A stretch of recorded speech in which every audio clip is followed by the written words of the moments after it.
All right, welcome back to another episode of the Two Plane Sports Pod. We've got a lot of stuff to cover, so we're going to hit the ground running here in a little bit. But first of all, we want to thank you all for the support that we have seen over the last week, really. I know the weekend was big with recruiting, so we wanted to keep up with everything and make sure you all stayed informed. So I hope we did that and we kept you entertained during our videos. As always, make sure to like, comment, and subscribe. We want to hear what you think about the video. Let us know if you have questions, any suggestions, because we want to make sure we're giving you the content that you want. So it's always good to hear from you guys. So keep that up, and we hope to keep getting comments from you. Over this podcast, we're kind of going to go over a continuation of the last video that we put out. Make sure to check it out. Typically, it's not like this, but ChampU Barbecue brought a lot of good information. So we're going to focus on the 2023 class a little bit more, get some of the reactions that they put out on Twitter and give some of the quotes that they put out with some of the reporters. So we're going to start with the number one overall recruit of the 2023 class. Brum, you got anything for us here? Yeah.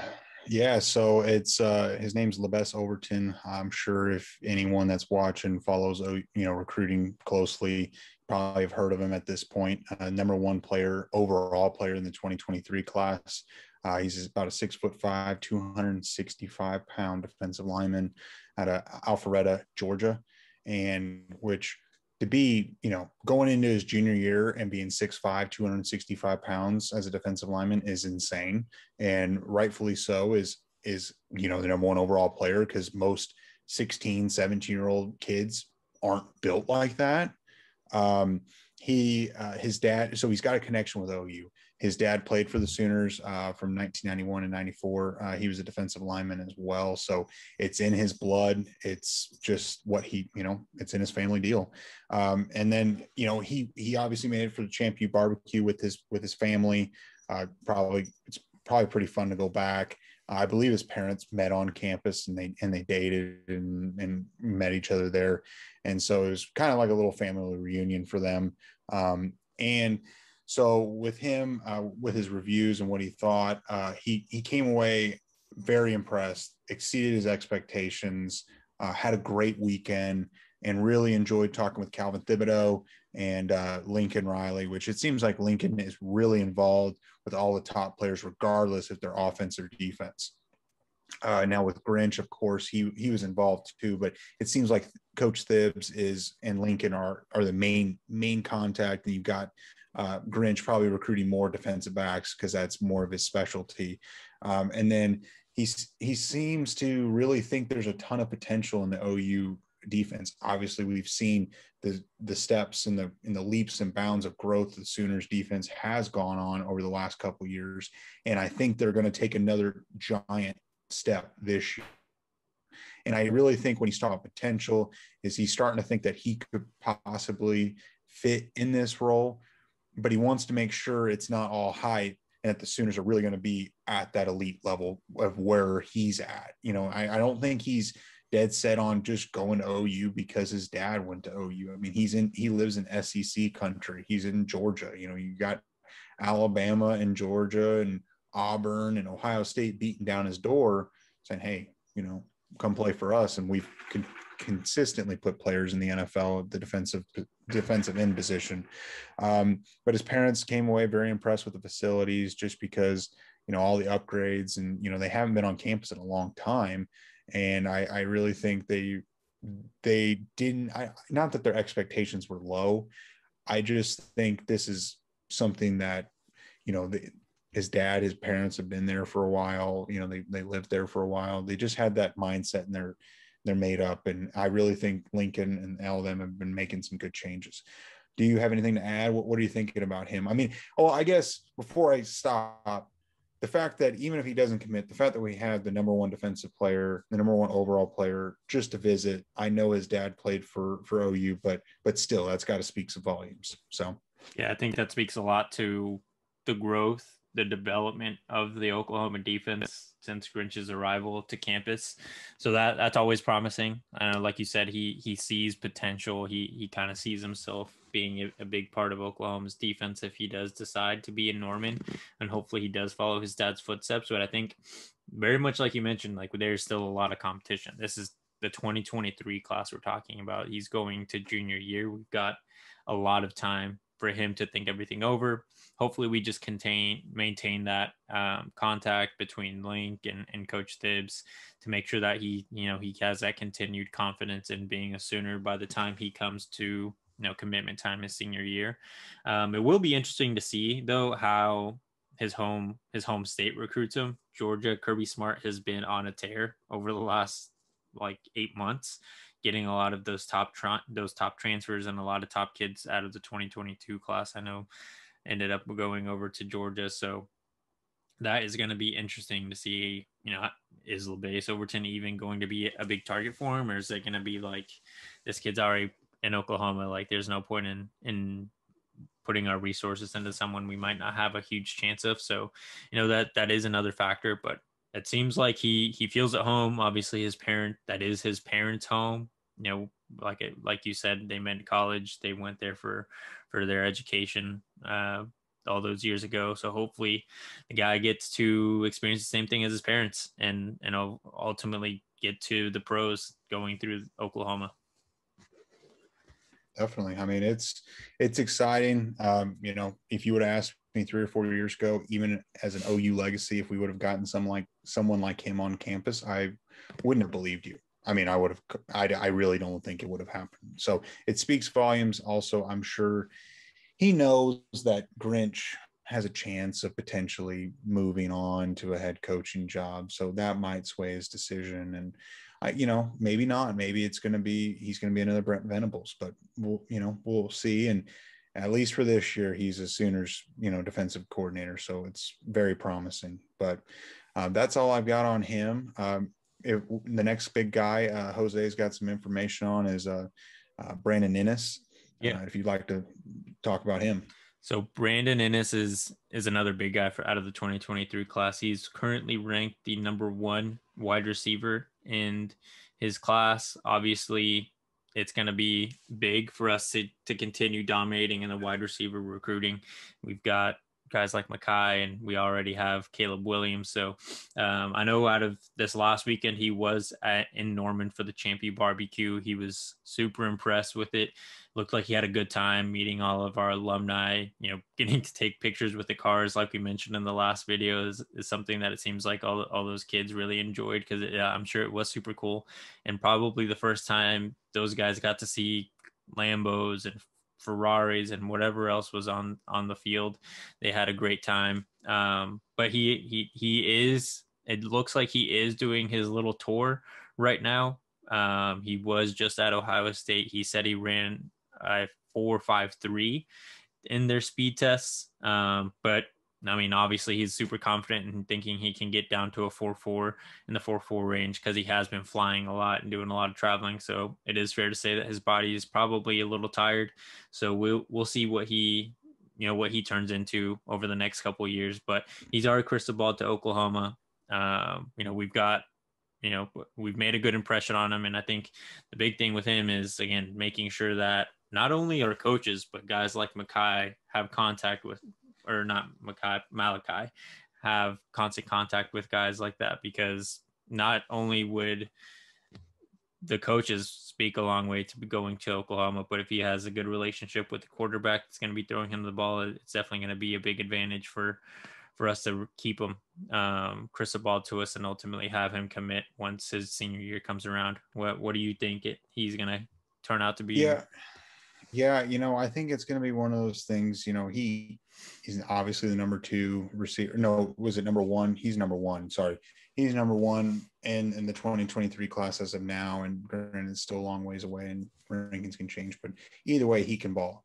And, I think this is just going to be a reoccurring deal that kids that are playing wide receiver are going to have to commit early to secure their spot for the Sooners. I mean, we saw that in the 2022 class. We had Luther Burden, Jordan Hudson, and then Shetton from Edmond. I forget his first name. Obviously, Hudson has since decommitted, and now the Sooners are reevaluating and are going to pursue someone. We can only really take three or so receivers a year, depending on roster spots, scholarship spots, and whatnot. So I really think Innes is he's doing his tour now because he wants to make his decision, because if he wants to be a Sooner, he's going to have to do it quick. It's almost like one of those deals where it's first come, first serve. Whether you get the number 1 receiver and the number 5 receiver, it's all kind of the same. I mean, OU is like, well, I mean, we're just going to do what we're going to do, and we're going to give it to whoever wants to be a Sooner. We can't be holding spots for just the chance and the thought. But yeah, I think getting the ChampU barbecue and so much talent there, I would imagine that Malachi was creating a connection with them. And anymore, all these kids already know each other. They go to camps together. They go to play 7-on-7 together. And I know he's in Florida and Malachi's in California, but I'm sure they know each other. They probably follow each other on Twitter and have DM'd each other, or maybe even texted each other. I think they've already started to form that relationship. And I think Malachi's got some similar qualities to Caleb Williams that are like, I want a guy like that. Obviously can play. And I think there's very promising. It's very promising that he came away very impressed with the visit and enjoyed his time. And I don't know how you couldn't enjoy playing at Oklahoma after seeing Sterling Shepard, D.D. Westbrook, C.D. Lamb. I mean, just so much NFL talent, and we've got more on the way that's going to be going to the league here pretty soon. So definitely. I don't know. It's exciting. Yeah, he had guys like, I think CD and Hollywood were both at ChampU, so I'm sure they got to talk about their experiences playing part of Lincoln's offense, because those guys, I don't know if Dede was there, but obviously he was a Heisman finalist at the time. But it's not like CD and Hollywood weren't having production like Dede did whenever he was on campus. So to shift over to the next guy that we're going to talk about, Brum's going to talk about Lincoln's bread and butter, which is quarterbacks out of the 2023 class. So what do you got here? Yeah, so obviously, I mean, if you have to live under a rock if you've never heard of this kid, Malachi Nelson. Another one of those odd year quarterbacks like Caleb Williams and Spencer Rattler. He is the number 2 quarterback according to 247. He's number 2 behind Arch Manning, which that's a pretty impressive name to live up to. But depending on who you ask, and everyone's got their preference, and obviously Lincoln has his preference and Nelson over Manning. Just not going after last names. Not saying that Manning can't play, but I think Nelson just fits the offense better, a little more mobile. So he's committing July 18th. I believe that's his parents' wedding anniversary day, so that's why he set that date. Him and Makai Lemon came out and visited for the ChampU barbecue. I believe this was the first time that he was on campus, and at least officially or unofficially, like actually getting a tour of the campus and getting to meet people in person, because COVID happened. And going way back in his recruitment, obviously he's from Southern California and Los Alamitos, I think they say that in California. He was a heavy USC lean for a long time, and I think he grew up a Trojan fan. And really what's kind of happened was Clay Helton out there told him, we're only recruiting you. You're the only quarterback we're going to offer in the 2023 class. You're our priority. Well, he didn't, commit really fast. So USC offered another quarterback. And I think that really broke his trust. Not saying that he would have picked USC over Oklahoma if that wouldn't have never happened. He might have still picked the Sooners regardless. But I think that was the bridge that USC burned. We're upset with, the chance of Gentry Williams going to play for the Trojans. But think about losing number 1, number 2 quarterback who you talk to in the class out of your own backyard. So that's a big mess up on USC. But I think it's all Sooners. I love the atmosphere. He already knew all about Sooners football. It was just more of getting to talk to former players, talking to him about life outside of football in Norman. What's that like? And I mean, he talked to Jalen Hurts and K1, Kyler Murray, and just their experiences, because obviously they were QB1s for Oklahoma for a year each, and what their thoughts were. I mean, Kyler was on campus for a couple years. But what was kind of funny, whenever him and Malachi and Makai Lemon were leaving, they were supposed to leave on Monday. Their flight actually got delayed and canceled to go home. and they didn't fly home on Monday. They actually stayed until Tuesday. And so when their flights got canceled, they went back and hung out on campus with Lincoln and all them again, which, not saying that might have been might be the reason why he's going to commit, or Makai Lemon might commit, but it doesn't hurt another night in Norman, hanging out with Lincoln, watching film, it doesn't hurt. So what do you think? Yeah, no, I think this guy is going to be a big cornerstone of what that class turns out to be. It's kind of like what you said. I mean, him and Arch Manning, it's kind of just flip flop. That's been going back and forth over the last few months on who's the number one quarterback. It really seems just like who's got the most content out there is going to be who's going to be the number one in regards to rankings.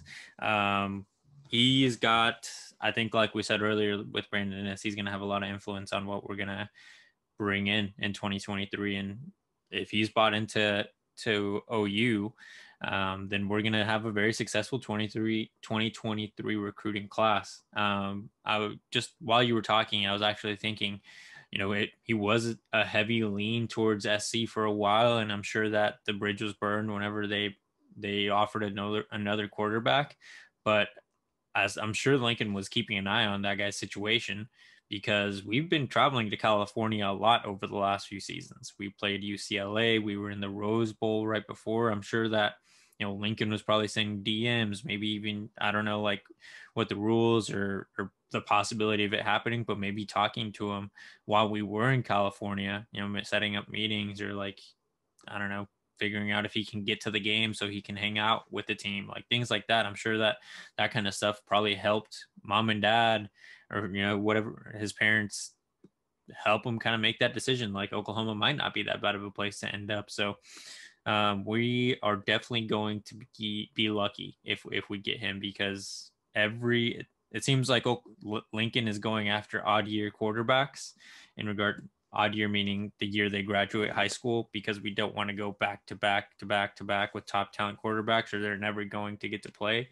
But he's got a good system going on, and obviously he's producing Heisman finalists, at least two Heisman winners. So Malachi, we put out a tweet earlier today. Today's the 22nd. If Malachi does end up with us, we're going to need to expand Heisman Park a little bit, because, Spencer's bound to win one, hopefully this year. And Caleb Williams is supposed to be slightly more talented than him. And obviously, I'm sure once Malachi gets closer to his graduation date, there's going to be more hype about Malachi being slightly better than Caleb Williams or something like that. There always is.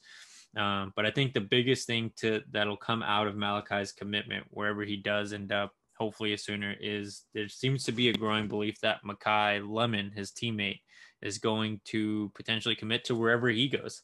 So, Makai better move on, hurry up, or tell Malachi to hurry up and make that commitment, so that if it is the Sooners, he can take one of those scholarship spots at the wide receiver position. Yeah, no, I agree. I think it's pretty impressive. And you brought up the point of Lincoln not recruiting or taking quarterbacks every single year. And when I think of that, I think about the Georgia situation. You had Justin Fields, Jake Fromm, and then I forget the guy's name. He went and played at Washington. I can't remember, but there were Jacob three Eason. like Eason. Yeah, you're right. And there were three guys that all could play, and obviously transferred, Fields to Ohio State and Eason to Washington. They all started for Power 5 teams. And that's the last thing you want to do is, I'm all on board with great competition. There's only one QB spot, and normally kids need most of the time 2 years to go to the pros. Granted, I know we had Hurts and Murray both go off 1 year, but I mean, Hurts also played quite a bit at Alabama, but Murray's a little bit of an exception. So it's pretty impressive that Lincoln is able to do that. And Lincoln also keeps his word. He says, I'm only going to offer you as my quarterback until you commit somewhere, then I'll go reevaluate. And he kept his word, and I think it's going to pay off in the end. And he's a straight shooter. And I think the family and the family atmosphere and getting away from the big city of California, I actually think is good for some kids, because not that Norman is a little podunk town, but when you go from LA to Norman, there's a huge difference. There's a lot less distractions. You can focus on your education, focus on your football career, and focus on what's really important to you. And most of these kids, especially the top ones, is to come in, work out, practice, play in games, perform, win championships, go to the NFL. Education is just a bonus if they had a horrific injury or something like that. But these top 10, top 20 guys, most of the time they're going to the NFL, and Malachi is no exception. And so I actually think when you're 18 years old, it's good to go to a smaller city like Norman. You've got everything you need. You got an airport 20, 30 minutes away. You go home on breaks in summer and stuff like that. I think it's a very good spot for him. But that's all I've got on him. Obviously, there's going to be a lot more coming up leading up to his commitment on July 18th, which is about 3 or 4 weeks away.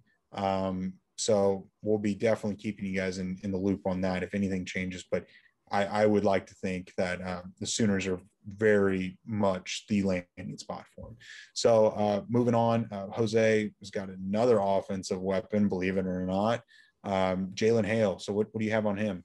Yeah, Jalen Hale is very much like Brandon Ennis's situation. And from what I was reading over the weekend and earlier today, it looks like those guys are a package deal for a lot of schools. And it has become a growing belief that those guys are going to go wherever they go together. I can't remember what school it is. It might have been Georgia. There was a Power 5 school that's been big on Jalen Hale. But the Sooners are coming in. They've made a great push for him. And it's going to be, he's got to commit soon. Like you said, with Brandon Ennis, like we have a limited amount of scholarships overall. We can only offer so many wide receivers. That room is already talented as it is. So if Hale's coming and Ennis is coming, I think it's fair to expect them making an announcement in the next 6 months or something like that, so that they can solidify their scholarship and go into their senior year of football stress-free, because they know they're going to be Sooners by the time they finish high school. He was, I don't know if I said it already, but he was at the ChampU barbecue this weekend. And what he put on Twitter, it wasn't too much, not like Brandon. It did seem like he was impressed though with what was put on. And obviously I think it's fair to say that every kid that went and was in attendance was very impressed with what happened and loved talking to the alumni. I mean, who wouldn't like to talk to guys you probably study all the time, like CD and Hollywood, and quarterbacks like Kyler and Jalen, like you said, that put their heads down and work. And they saw success in Norman after not seeing the greatest outcomes in their original schools. So they probably gave them some good feedback as to why Oklahoma should be the one and only school they go to. Yeah, and this seems to be like a reoccurring deal for the Sooners. But, Hale also grew up a Sooners fan. He's from Longview, Texas, grew up a Sooners fan. I don't think he had any family. I think it's just more of just the product on the field, and maybe had some friends go there. I'm not 100% sure. But, it seems like there's a reoccurring deal with the 2022, 2023 class, whether it's family connection, grew up a Sooners fan from the state of Oklahoma. It just seems like a lot of stars are aligning for these kids to OU to be in contention with top elite, the best talent across the country. And Hale is the number 2 wide receiver in the 2023 class. So, you've got Ennis at 1, him at 2. I mean, that's ridiculous. If we can just get one of them, I mean, and going back to Malachi, I think Malachi is so set on OU that I think he took the ChampU barbecue weekend to recruit these guys, the Ennis and Hale, to come play for him. Even Trayon Webb, Ennis and Webb are really good friends. They played high school football and little league together. They're a package deal, and Webb was on campus too. I mean, I'm not trying to get off on a tangent, but I really think Malachi is recruiting these guys and is telling them, like, this offense will be elite, whether you play with me at first or you play with Caleb Williams at first. I mean, there's not much difference between Williams and Nelson. I mean, they're both 1 or 2 in their respected class in football. And if you're good enough as a wide receiver, you're going to play at OU. It doesn't matter the seniority, which I absolutely love, because there's nothing worse than letting talent sit on the bench. You play the best player there to win, to put you in the best spot to win. So, like we've been saying, I really think this wide receiver position, they're going to have to pull the trigger soon. I wouldn't be surprised if when Nelson does announce his commitment, I wouldn't be surprised you see some movement on a couple of these kids over the next few months, whenever they know they've got their quarterback and Malachi is working on him more. And they're doing their tours right now. They're going to see, I think Hale is going to visit LSU this weekend. I think I saw. So, he's making his rounds, and rightfully so. But I really think, like Guinness, they're making the rounds now to know their decision for what they're going to have to do over a year earlier than what most people will do, in the 2023 class. But that's all I've got on him. I mean, it's exciting. Obviously, Coach Simmons is elite of the elite. I think the only one that can compete with him is Coach Brian Hartline with Ohio State. He's a terrific developer of talent and, put guys in the NFL obviously recently. But I really think Hale is someone for OU to lose. So that's all I've got on him. And finally, Jose, do you have anything to add on him, or are we good to go? No, nothing on him specifically. I did like the point you brought up, though, that, we are starting to get a lot more lifelong Sooner fans. And if you think about it, you and I are 25, 26 now. And I mean, 7 years ago, when we were freshmen in college, these kids were 9 and 10 years old. Like it's like, in the early 2000s when kids were, starting to commit in the late 2000s and early 10s, they were probably big Texas and SC fans. And obviously they fell out of favor with a lot of kids for various reasons, firing of Mac Brown and all the drama that happened at SC. But I think this is kind of just the start of what Oklahoma's obviously shown. We put talent on the field. In 2014, we had Sterling Shepard, we've had D.D. Westbrook, we've had CeeDee Lamb, and we've had guys that weren't mega talents, but that were big producers for us. So I think it's going to be a reoccurring theme for the next, hopefully, 20, 30 years that we see lifelong Sooner fans in these recruiting classes. Yeah, for sure. And I mean, it just pays dividends to be good. I mean, once you're on top, if you can maintain it, and you maintain it long enough for these kids, like you said, 9, 10, 11 years old that are watching, Baker Mayfield, and well, I guess Baker was a little bit, more like when they're 14 years old, but still, it makes a big difference. So, and the final guy, we've kind of already mentioned him, Makai Lemon. There's not a whole lot to add with him. He's another package. We've talked that he's a package deal with Malachi Nelson. I don't know that for sure, but it seems like it. They're teammates in high school. They complement each other. Lemon he plays on defensive back, like corner. He also plays wide receiver for their high school in Los Amalitos in California. I don't know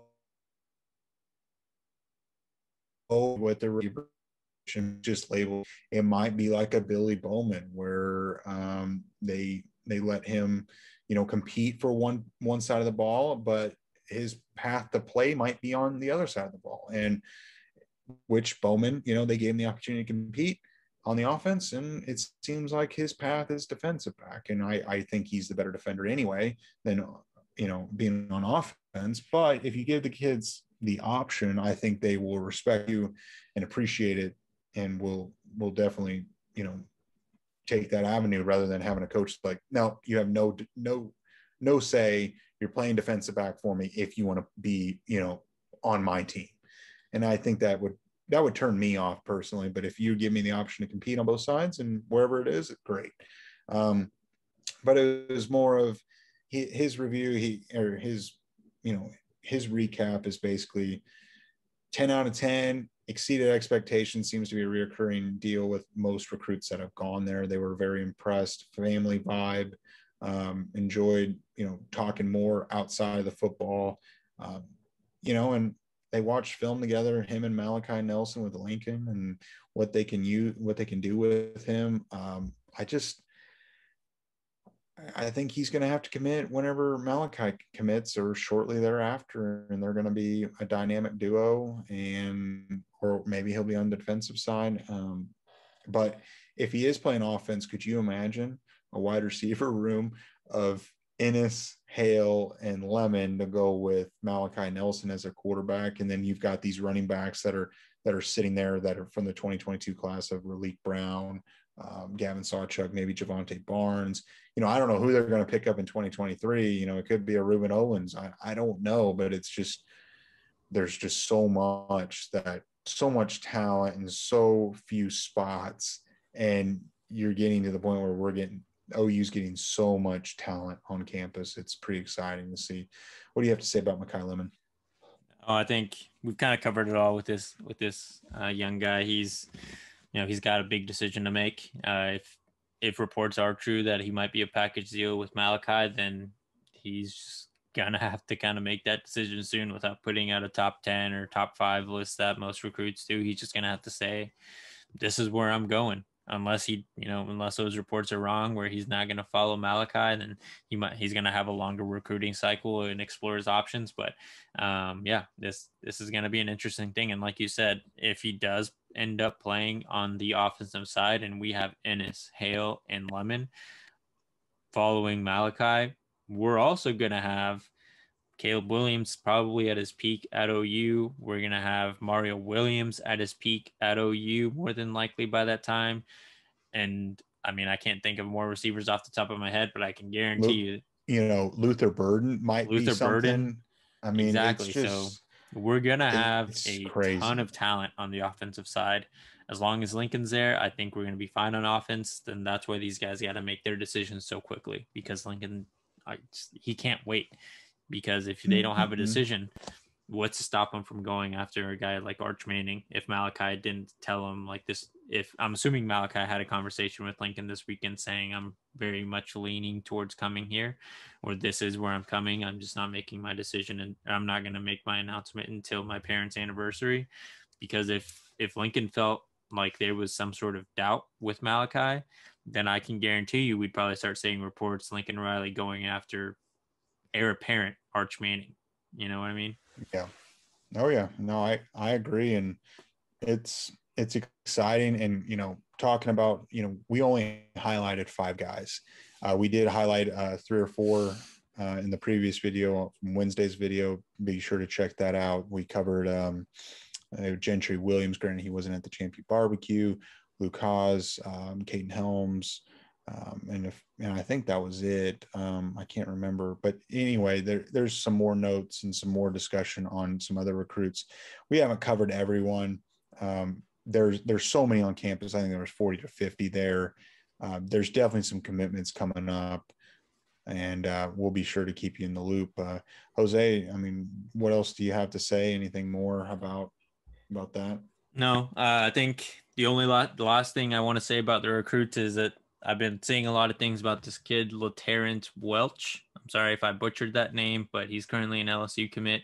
He's been kind of making a tour, very much like he is a 2022 kid, but he's making his rounds. It looks like Oklahoma may be a team that might come in and swoop him out of LSU. He is from Louisiana, so we'll just have to keep an eye out on him. There's nothing that says he's leaning heavily towards Oklahoma or moving away from LSU, but it is something that we should keep an eye out. But other than that, I think we've kind of covered a lot of good stuff. Definitely check out our previous video where we go over a lot more of the 2022 kids and recap a little bit more on ChampU barbecue.